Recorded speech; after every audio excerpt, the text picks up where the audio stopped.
Okay, lab 2, sensory versus texture. We're going to be comparing objective measures to subjective measures for the same food samples, a group of breads.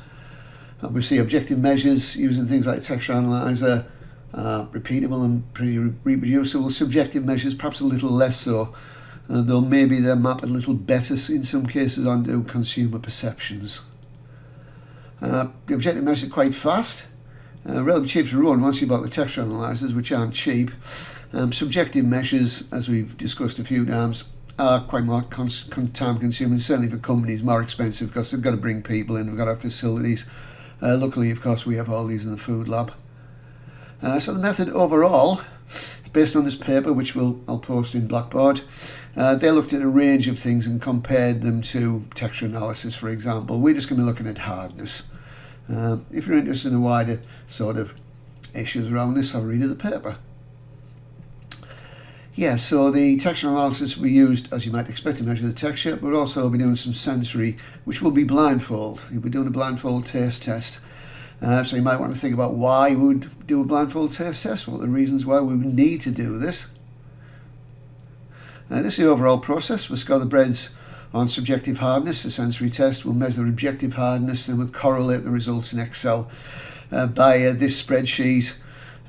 Lab 2 sensory versus texture results, Excel, XSS, which we'll have a look at in a second. Okay, so there's some samples of breads which we did last year. They'll be numbered randomly. I've set some numbers up in the spreadsheet already, which you can probably use, and there's no reason why not. We need to think about which breads you're using.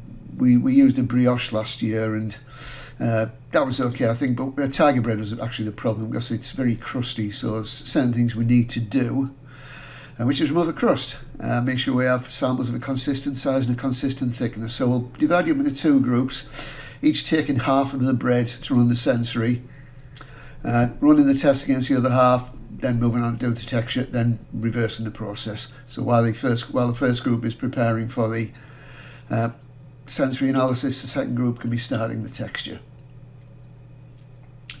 So sensory characteristics, these are some outline definitions. 0 is too soft to be considered a bread. 10 is a very hard French baguette, and the consumers are asked to, and the people taking the test are asked to rate their bread on a scale of 1 to 10, potentially using half points if they want. And we'll have a look at the spreadsheet itself in a second. We code the bread samples, which is already done. We'll see that in the spreadsheet in a moment. So we'll need to print out the sensory data collection forms. It's already set up to print. Run the sensory tests and collate the results in Excel. Similarly for the texture, print the texture data collection form, run the texture test and collate the results in Excel. When you put in the results for both the texture and the sensory, Excel will correlate it for you, as we'll see in a second. So you'll get a bunch of results in various different forms. We'll have a look at the spreadsheet, as I say, in a second, which will make all this hopefully a little bit clearer. Yeah, this is the sort of information you're going to put in. It's quite a lot of work to do. The results will produce a graph. At the moment, I've got some random data in here. I'll post a version of the spreadsheet which is blank, and then we'll see what the results actually look like. Okay, so that's all of that. So we'll bring. Okay, moving on to the spreadsheet. There's a guide page, which is if you need a quick summary of what the pages do, you can have a look at this. I think they're in the right order.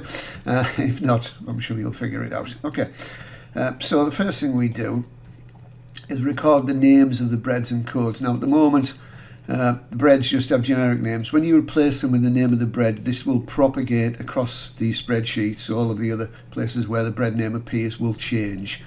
I put some codes in here. You probably don't need to change them. They are generated randomly, so I would leave them as they are.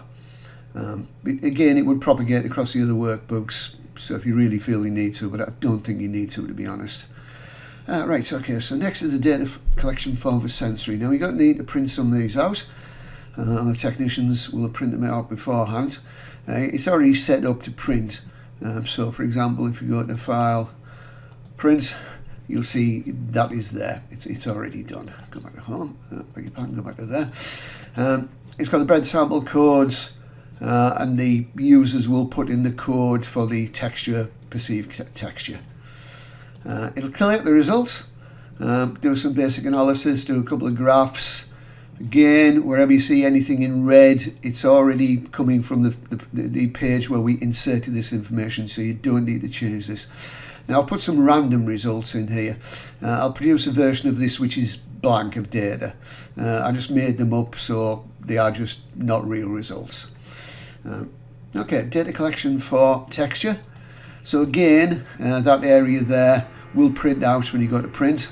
You need to do however many of these you need for the various people doing this survey. I should point out that what we'll probably best do is divide up the group into two halves, and have one half run half of the breads both by texture and by sensory, and then flip over to the other group.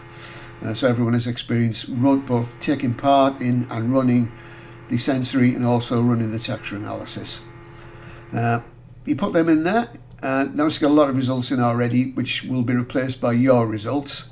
Again, the red doesn't need to be replaced. And then on the final page, it'll collate all the results together into a summary. Hopefully we'll get a straight line going in that direction. As I say, these are just random results, so we can't expect them to provide the correlation we're hoping to find. Right, okay, as I mentioned, we'll look at this in the lecture before, and Heidi and the technicians, Kim and Bogdan and various other people will be around to help you as well. Okay, thanks for listening.